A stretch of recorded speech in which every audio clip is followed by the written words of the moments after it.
मेरे प्रिय विद्यार्थियों, इससे पहले वाले वीडियो में कक्षा 8वीं से दूसरी इकाई का पाठ नंबर 3 लकड़हारा और वन का फर्स्ट पार्ट यानी पहला दृश्य पढ़ाई हूँ और अब उसका सेकंड पार्ट यानी दूसरा दृश्य पढ़ाने जा रही हूँ।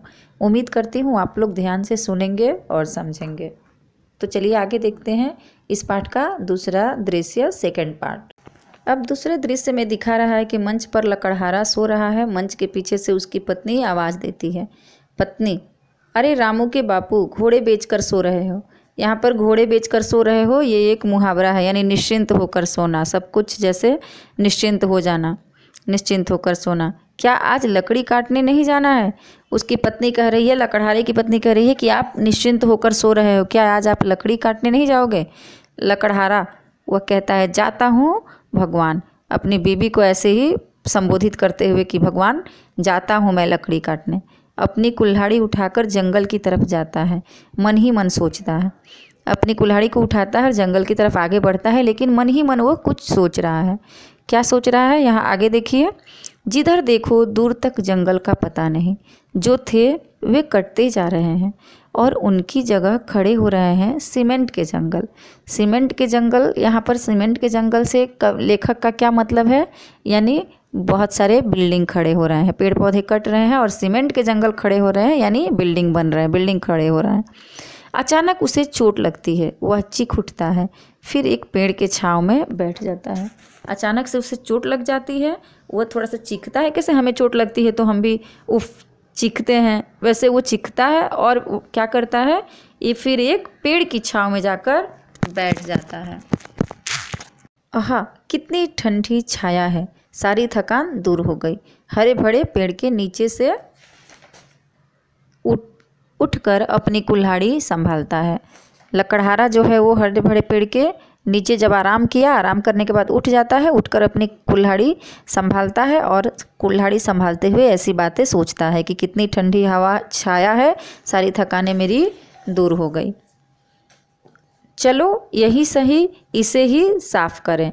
और ऐसा सोचता है कि चलो इसी पेड़ को सही, इसे ही अब साफ कर लेते हैं, और कुल्हाड़ी चलाने की मुद्रा में हाथ उठाता है। जिस पेड़ के छाया में वह बैठता है, आराम करता है, उसी की वो तारीफ भी करता है कि बहुत अच्छी बात है कि मुझे यहाँ ठंडक मिली। चलो अब दूर कहाँ जाऊँगा, अब इसे ही साफ करता हूँ, यानी अब इसे ही आज काट डालता हूँ। जैसे ही वह कुल्हाड़ी उठाता है, चलाने के मुद्रा में हाथ उठाता है, यानी कुल्हाड़ी चलाने के लिए कोशिश करता है, वैसे ही पेड़ से एक आवाज़ आती है, अरे अरे यह क्या कर रहे हो? लकड़हारा चौंक कर, कौन? आसपास नज़र दौड़ाता है। वहाँ से एक आवाज़ आती है कि अरे अरे यह क्या कर रहे हो? लकड़हारा चौंक जाता है, आश्चर्य में हो जाता है और कौन कहकर इधर उधर देखता है, लेकिन कोई दिखता नहीं है। पेड़ की तरफ से आवाज़ आती है, अरे भाई यह तो मैं हूँ। लकड़हारा डर कर, कौन? भूत?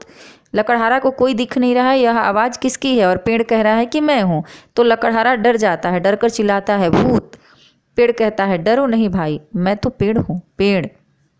लकड़हारा आश्चर्य से, पेड़? क्या तुम बोल भी सकते हो? करे कि तुम पेड़ हो तो क्या तुम बोल भी सकते हो? पेड़ कहता है, भाई मुझ में भी प्राण है, तुम मुझ बेकसूर पर क्यों वार कर रहे हो? पेड़ कह रहा है कि हाँ मैं बोल सकता हूँ, मेरे अंदर भी प्राण है, मेरे अंदर भी जान है, तुम मुझे बेकसूर जान करके क्यों काट रहे हो, क्यों वार कर रहे हो? लकड़हारा फिर पूछता है, तो क्या करूँ, 4 बच्चों को पालना पड़ता है, यही एक रास्ता है रोजी रोटी का। कह रहा है कि मेरा परिवार बड़ा है, मेरे पास 4 बच्चे हैं और उन्हें पालने के लिए मेरे पास कोई दूसरा साधन नहीं है, इसलिए मैं ऐसा काम करता हूँ, तुम बोलो मैं क्या करूँ? पेड़ कहता है, अरे भाई अधिक बच्चे होने के कारण परिवार में दुख तो आएगा ही, पर तुम कितने बदल गए हो, तुम यह भी भूल गए कि मैं ही तुम्हें जीने के लिए शुद्ध हवा, पानी और भोजन सभी कुछ देता हूँ। पेड़ कहता है कि सही बात है कि तुम्हारे परिवार बड़े हैं, इसके लिए तुम्हें तकलीफ़ हो रही है, लेकिन तुम ये कैसे भूल सकते हो कि जो तुम्हें जिंदा रखा है, तुम्हें जीने के लिए जो शुद्ध हवा दे रहा है, पानी दे रहा है, भोजन दे रहा है, उसे ही तुम काटने चले हो, उसे ही तुम मारने चले हो, कितने स्वार्थी हो गए हो तुम। फिर लकड़हारा कहता है, यह तो तुम्हारा काम है, इसमें उपकार की क्या बात है? कह रहा है लकड़हारा कि तुम जो कर रहे हो, हवा को शुद्ध कर रहे हो, पानी दे रहे हो, भोजन दे रहे हो, ये करना तो तुम्हारा काम है, इसमें उपकार क्या है, क्या उपकार किए हो? पेड़ कह रहा है कि मैंने कब कहा उपकार है भाई, पर यह तो तुम अच्छी तरह जानते हो कि बिना हवा के मनुष्य जिंदा नहीं रह सकता। उसे सांस लेने के लिए शुद्ध हवा तो चाहिए ही, और हवा को शुद्ध करने का काम मैं ही करता हूँ। पेड़ कह रहा है कि हाँ, मैं तुम पर एहसान नहीं कर रहा हूँ, मैं अपना काम कर रहा हूँ, क्योंकि प्रकृति ने मुझे इसलिए ही बनाया है कि मैं शुद्ध हवा दूँ, अच्छा काम करूँ। लेकिन क्या मैं अपना काम कर रहा हूँ, लेकिन क्या तुम्हारा फ़र्ज़ नहीं बनता कि तुम्हें समझना चाहिए कि जो हमारे लिए कुछ कर रहा है, अच्छा कर रहा है, तो हम भी उसके लिए अच्छा करें, उसके साथ अच्छा सोचें। जैसे ठीक हम इस चीज़ों को अपने लाइफ में लेकर देखेंगे कि हमारे मम्मी पापा, हमारे बड़े बुजुर्ग या आपकी टीचर ही, आपसे बड़े बुजुर्ग जो भी हैं, आपके लिए कुछ अच्छा सोचते हैं, अच्छा करते हैं, तो ये सच है कि ये करना उनका कर्तव्य है, वो अपनी कर्तव्य की पालन करते हैं।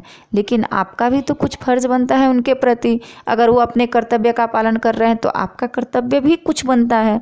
ऐसा तो नहीं आप उनको मारो पीटो या उनकी बातें नहीं सुनो, उनकी अनादर करो, यह भी तो आपका भी यह कर्तव्य नहीं है। ठीक उसी तरह से पेड़ लकड़हारे को समझा रहा है कि हाँ, मैं अपना काम ही कर रहा हूँ, लेकिन तुम ये कैसे भूल जा रहे हो कि मैं हवा को शुद्ध करता हूँ, मैं अच्छा काम करता हूँ, तो तुम मुझे उसके बदले में काट रहे हो। तुम तो गलत कर रहे हो ना, मैं अपना फ़र्ज़ निभा रहा हूँ, तुम गलत कर रहे हो। इस तरह से दोनों में बातचीत होती है।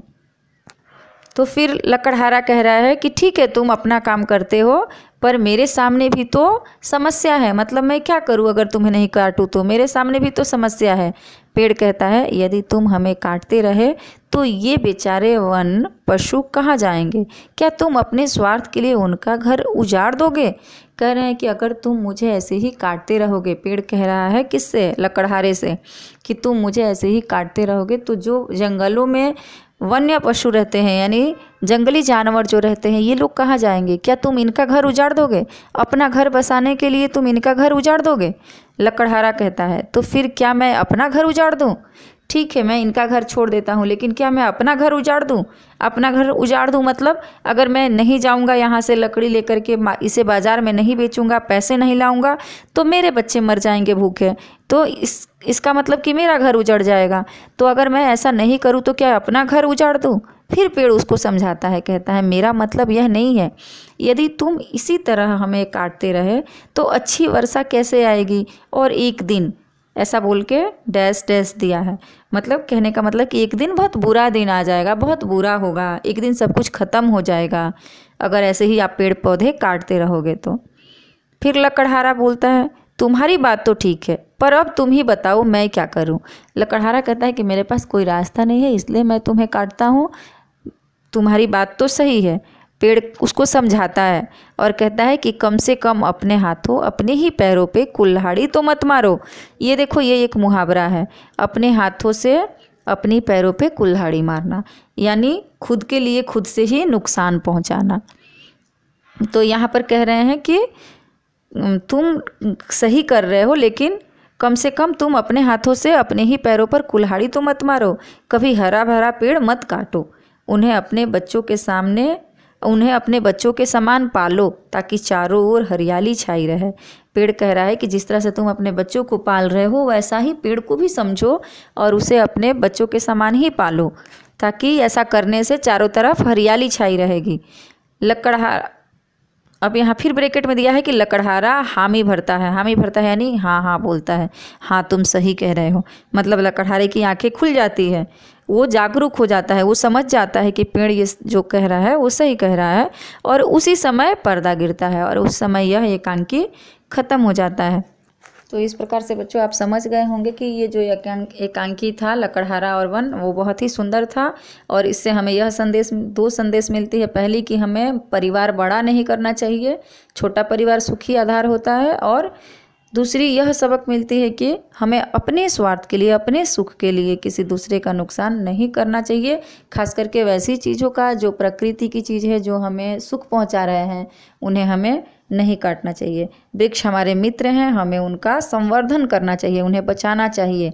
मेहनत एवं ईमानदारी से व्यक्ति जीवन में सफल होता है और छोटा परिवार सुखी परिवार होता है। अतः परिवार को छोटा रखने में ही सबको योगदान देना चाहिए और सबका योगदान होना भी चाहिए। मैं उम्मीद करती हूँ कि आपको बहुत अच्छी तरह से यह पाठ समझ में आ गया होगा। इसके बाद मैं आपको इसका प्रश्नोत्तर भी बना करके भेज दूँगी। आप अच्छी तरह से इसे ध्यान से पढ़िए। कुछ समझ में नहीं आए तो मुझसे पूछिए। धन्यवाद।